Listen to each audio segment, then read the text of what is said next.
Okay, 2.2 federal income taxes. And this is not just what's taken out of your paycheck, it's the actual taxes that you have to file. So federal income tax is considered a withholding tax, and the tax year ends December 31st. Okay.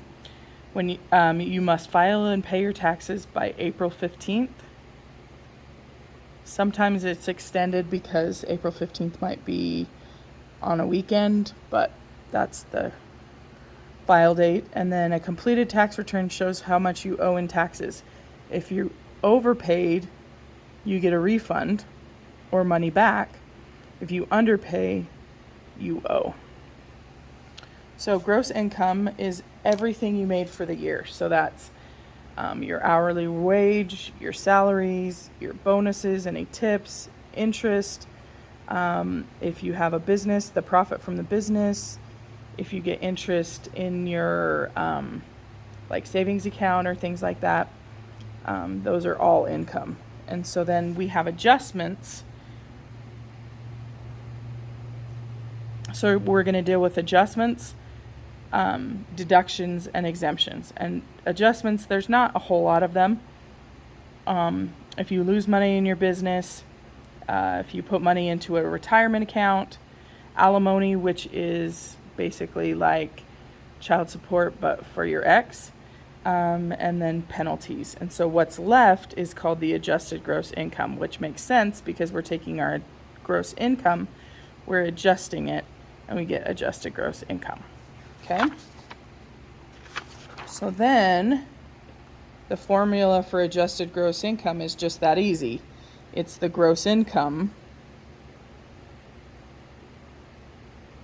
And for the most part, it's going to be a subtract adjustments. So, all right. So then from after you get adjusted gross income, you're going to subtract deductions and exemptions. And deductions are kind of like what we could call expenses, maybe, or things you pay. So some deductions, example would be interest on your home mortgage. If you have a lot of medical bills, contributions to charities like tithing to your church. If you have massive medical bills, that can also be done. If you don't have any deductions, there's a standard deduction. And on the next slide is where we're going to see that really quick.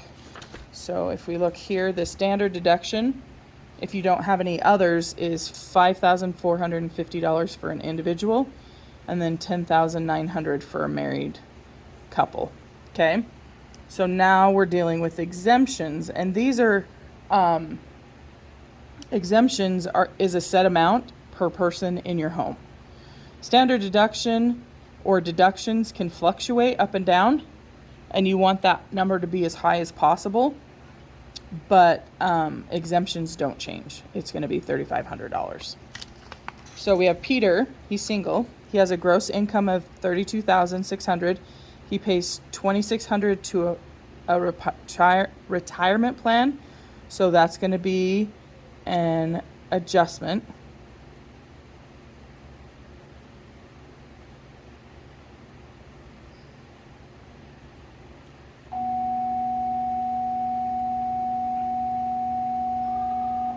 And then he has deductions and he has an exemption. So we're going to come over here and put his gross income, $32,600. His adjustment is going to be $2,600. So at that point, his adjusted gross income is going to be $30,000. Then his deductions, this is higher than the standard, so we're going to use that one. So $6,900. So at that point, he has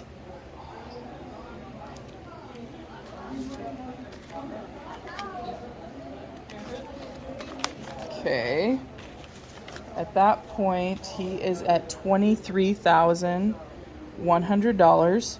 And since he's single and it doesn't say that he has anybody else, We're going to subtract $3,500 for his exemption. So then his taxable income, or the amount of money that he made that they can actually charge taxes on, is $19,600. So you want as many adjustments and deductions and exemptions as possible so that you get charged less taxes. Okay? So now we have John and Paula Young. So on theirs, we're already at adjusted gross income, so we don't need these two. We're just going to come straight in here at $50,000. Then their itemized deductions, meaning they found a bunch of different things that they could deduct, is higher than the standard, so we're going to go ahead and use that. So then we are then at $38,500. And there are 3 exemptions, probably themselves and a child. So if we do 3,500 times 3 equals 10,500. So their exemptions are 10,500. So then their taxable income is $28,000. So we would look that up. Okay, so then we have some charts, and these are on page 49. These different ones, they're really hard to see from here, but this is a $13,000 chart, and this is a $23,000 chart. And then we have single column, married filing jointly, married filing separately, and head of household. And that'll make more sense when we actually use them. Okay, so then we have where we're going to have to use the charts.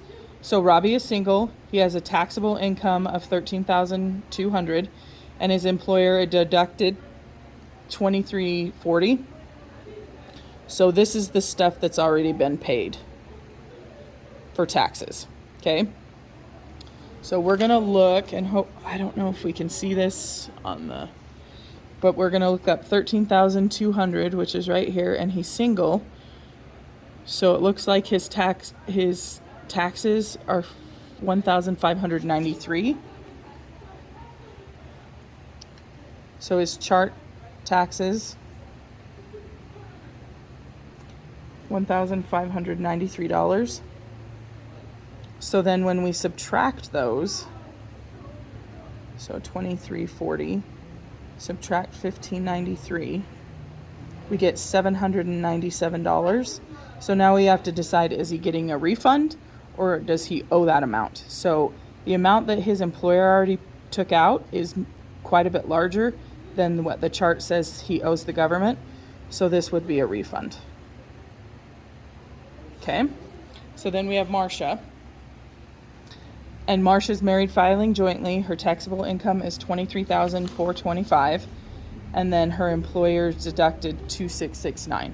So if we look up $23,425, so right here $400 to $450, and she's married filing jointly, so that's $27.31 chart taxes. So if we subtract those two, we get $62. And it looks like her employer took out less than what the government says she owes. So she owes $62. Okay. Then we have single dependents. And this is the hardest part of this section. Okay, so a single dependent would be considered like maybe a high school student, somebody that earns some money, but they are claimed on their parents' or someone else's tax returns. So it's a little bit different in doing their taxes. So if we look here, there's 2 different kinds of income. There's earned and unearned. Earned is what you think it is. It's wages, it's your tips, your salaries, whatever. Unearned is interest or dividends or things that you didn't actually earn money on. So then the deduction, the standard deduction for somebody claimed on somebody else's taxes is either $850 or the amount of earned income, just this one, plus $300, and it has to max out at $5,450. So you can at least deduct $850. So we're going to do an example. So Jack is claimed on his parents' tax returns. He worked and earned, so this is earned income. And then he had interest, so this is unearned.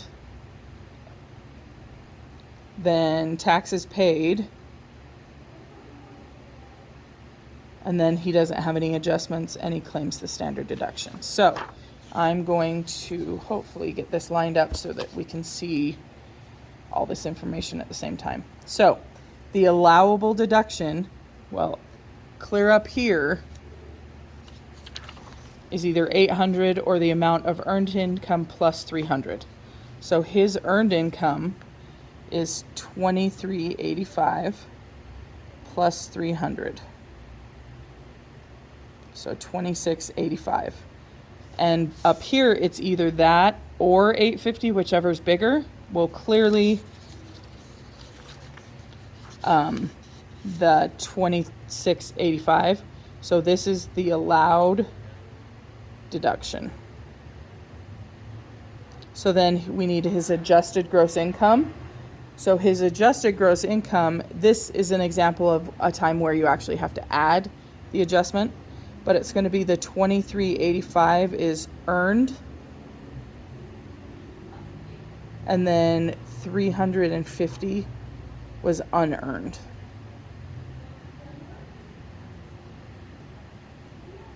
So then he has, let's put those together. 2735 is adjusted gross income. So we'll go, hopefully you can see that, AGI. Okay. Then his taxable income is going to be the difference between these two numbers. So the amount that he earned and unearned, subtract the allowable deduction, gives him $50 of taxable income. So that's how much income he makes that he actually owes taxes on. So if you look back on this chart, so he makes $50. So if you look over here, he's single, so it's $6. So the amount that got taken out is $320 paid taxes. Then $6, what did we call that? We called that, oh shoot.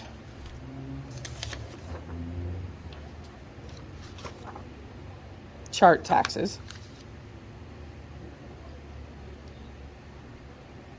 So if we subtract that, he gets a $314 refund.